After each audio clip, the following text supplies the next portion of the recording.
30 years ago, if someone told you that major Las Vegas Strip casinos would face bankruptcy, you would have laughed them out of the room. The house always wins, right? These were the most profitable businesses in America, printing money 24 hours a day. But what if the house finally met its match? Not in a lucky gambler or market crash, but in its own corporate greed. What if the debt loads and failed strategies have become so toxic that even the biggest casino empires cannot survive them? In this video, I am exposing the leaked Project Phoenix documents that detail how major strip properties are preparing for managed bankruptcies. We will examine the financial death spirals that executives can no longer hide, the secret triage meetings where they decide which casinos to save and which to sacrifice, and why the Vegas empire built on easy money might be about to crumble under impossible debt. The question that should haunt every person who loves the city. When the financial titans who built modern Vegas start planning their own destruction, what is going to be left for the rest of us? Let's take a step back to appreciate what Vegas once was. The 1990s through the early 2010s represented the golden age of Las Vegas. Mega resorts like the Bellagio, Venetian, and Wynn transformed the Strip into a global luxury destination. Casino stocks were considered blue-chip investments. MGM's share price soared 400% between 2009 and 2018. Caesars Entertainment became a Wall Street darling. New construction seemed endless, each property more opulent than the last. Back then, casino finance executives would boast about their recession-proof business model. "People will always gamble," they would say. "Our cash flow is guaranteed," they insisted. In board meetings across the Strip, casino executives painted pictures of infinite growth. The conventional wisdom was simple: build it bigger, make it flashier, and the tourists will come forever. But those days are gone, friend. The corporate greed that built these empires has become their fatal weakness. The turning point began around 2015. Casino corporations embarked on what industry insiders called the expansion at all costs strategy. With interest rates at historic lows, borrowing billions seemed like free money. Why not leverage everything to build ever-increasing, more extravagant properties? The Madison Square Garden sphere, $2.3 billion in borrowed money.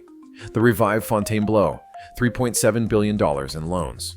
Resorts World, a staggering $4.3 billion financing package. Construction cranes dotted the skyline, and glossy renderings promised a new era of Las Vegas opulence. But a fundamental miscalculation was taking place behind those gleaming corporate facades. The entire expansion strategy rested on a single flawed assumption: that growth was infinite, that tourists would keep coming in ever-increasing numbers, willing to pay ever higher prices. Let me walk you through the timeline of this impending collapse. From 2015 to 2018, casino corporations went on an unprecedented borrowing spree. MGM's debt ballooned to $13.8 billion. Caesars was not far behind at $15.3 billion. Other major players followed suit, leveraging their balance sheets to dangerous levels. The interest payments alone required record-breaking revenue growth just to stay afloat. By 2019, the first warning signs appeared. Revenue growth began to stall.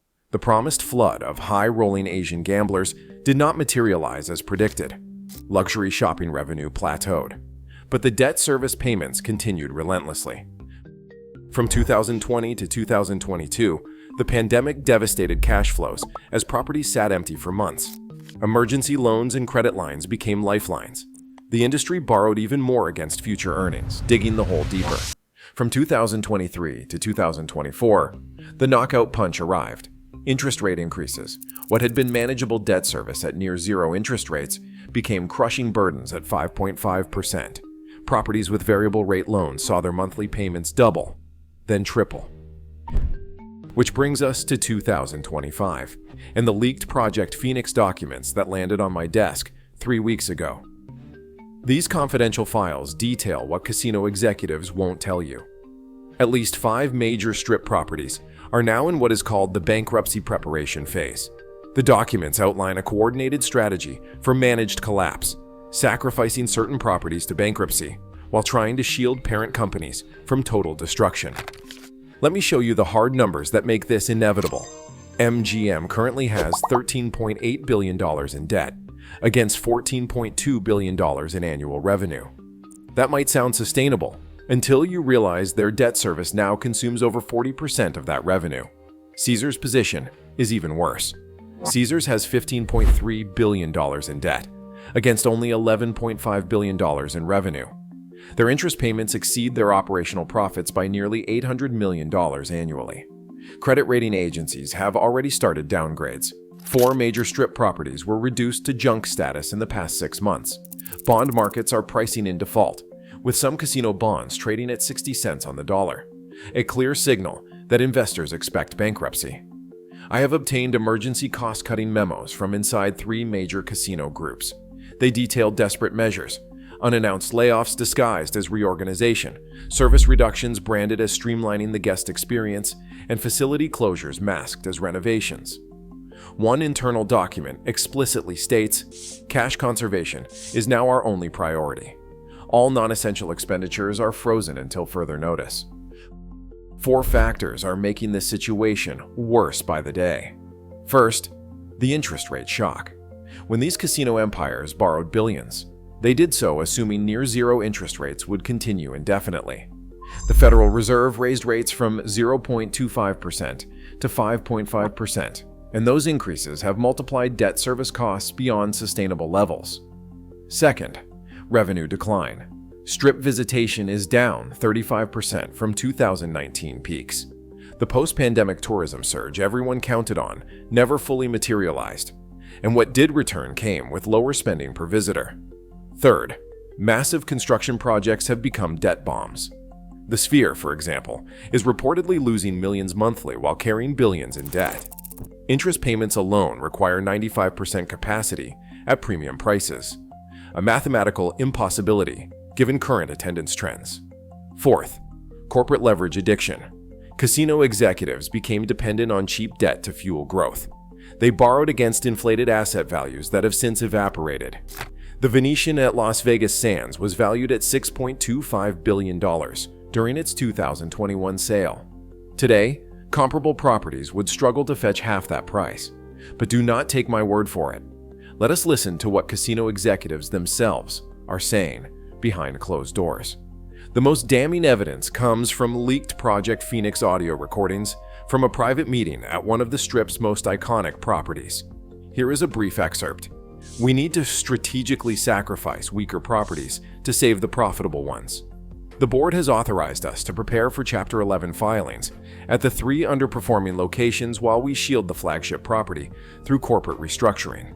The debt structures we created are mathematically impossible to sustain. We are looking at a managed bankruptcy scenario rather than an uncontrolled collapse. The timeline gives us approximately 14 months before our cash reserves can no longer service the existing debt load. We need bankruptcy protection before that point. Wall Street has already caught on.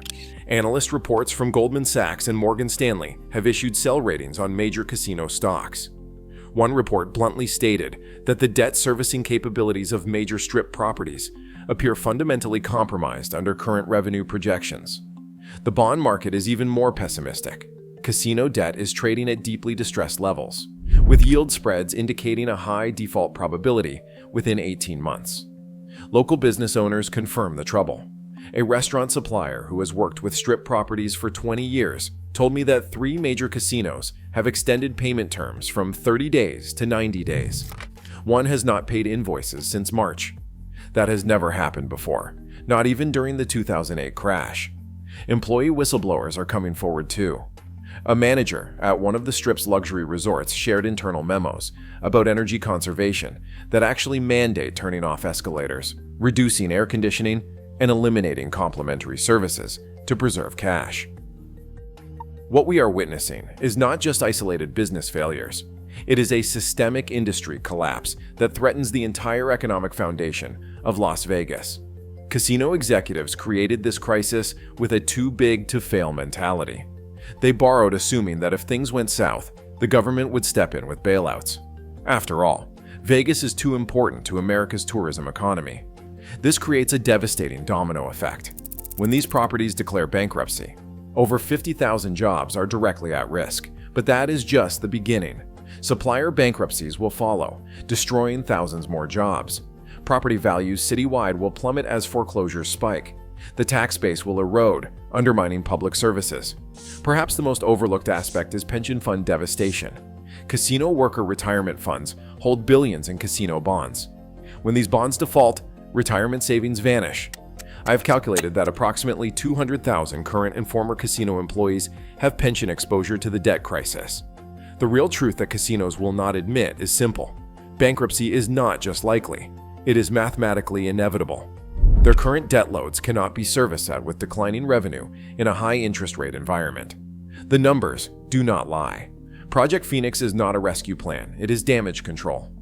The documents reveal that parent companies are planning to sacrifice certain properties to bankruptcy while trying to shield their most valuable assets through corporate restructuring. What is particularly galling is the expectation of government bailouts. Meeting notes reference political leverage and economic impact studies designed to convince federal officials that these casinos are too important to fail. They are betting that taxpayers will ultimately rescue them from their own financial recklessness. The human toll will be staggering. Beyond the 50,000 plus direct casino jobs at risk, bankruptcy will trigger what economists call a cascade failure throughout the Las Vegas economy. I have interviewed hospitality workers who have already received subtle warnings.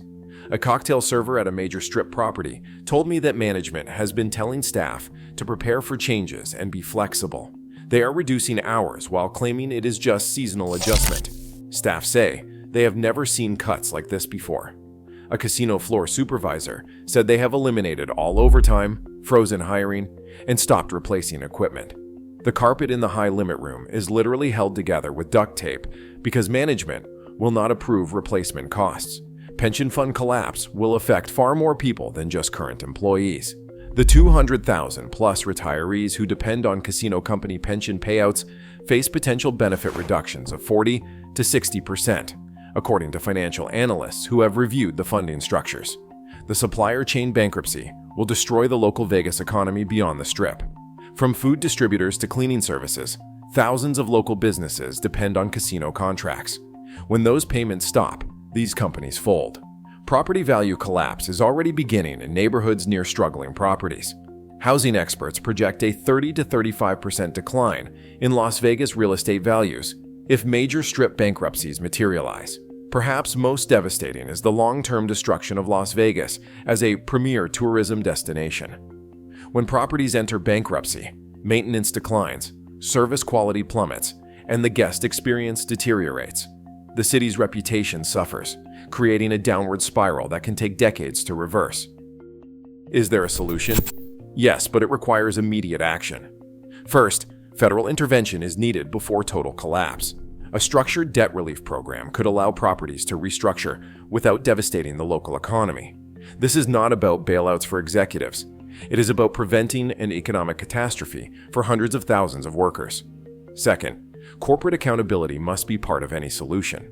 The executives who created this crisis through reckless borrowing should face consequences, not golden parachutes.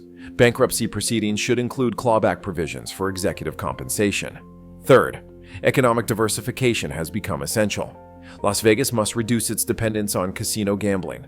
The city needs to accelerate efforts to attract technology companies, manufacturing, and other industries that provide stable employment. Finally, transparency requirements must be imposed. Casino companies should be forced to publicly disclose their true financial positions so workers and communities can prepare for what is coming. They built empires on borrowed money, priced you out, then stuck you with the bill when their greed destroyed everything.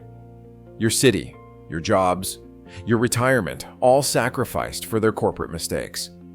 Are you seeing the warning signs of collapse? Share what you have witnessed below.